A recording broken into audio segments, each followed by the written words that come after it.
Saya akan membaca sebuah cerpen yang saya tulis yang bertajuk Ramba, Urwasi dan Menaga yang pernah disiarkan di portal Sastra Kawian pada tahun lepas.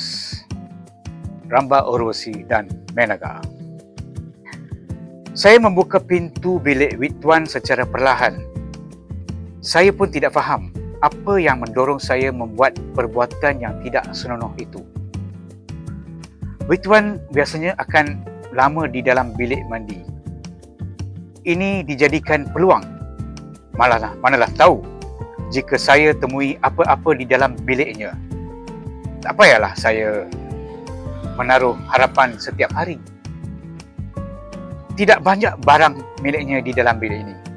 Ada beg pakaian, nagaswaram dan beberapa buah buku, pen, pensil dan telefon di atas meja tulis.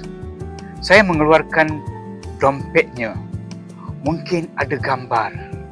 Saya meneliti satu persatu di setiap selitan di dalam dompet itu.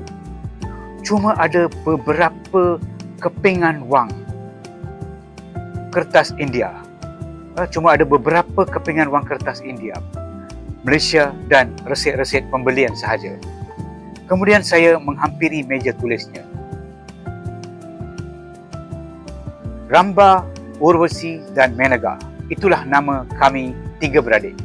Agak pelik, bukan? Entah, aku pun tidak faham mengapa bapa memilih nama-nama ini untuk kami bertiga. Kami yang lahir selang setahun sejak tahun 1995 sepatutnya dinamakan dengan nama-nama moden yang berbunyi Sanskrit atau Hindi. Ini tidak. Tatkala kami diambang kedewasaan, kami baru mendapat pencerahan daripada ibu. Kami terkejut dengan keterangannya. Kami dinamakan sempena apsara-apsara dari kayangan, yakni dari Swargaloka. Mereka masing-masing rupawan dan menghambakan diri untuk seni dan tarian.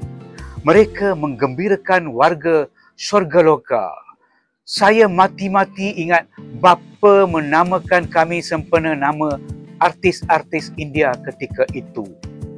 Kecomberan kami yang teramat membuat bapa menamakan kami sebagai Ramba, Urwasi dan Menaga.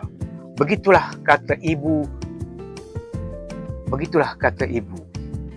Kecantikan kami ketiga diperturunkan dari ibu. Cuma kelangsingan dan ketinggian kami mewarisi melalui bapa. Dan kami bertiga pun kekal cantik hingga kini dan telah pun mempelajari Bharatanatyam sejak kecil. Ini juga kami mewarisi daripada ibu.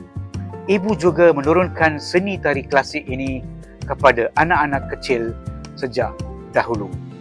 Ibu menjana pendapatan dari situ.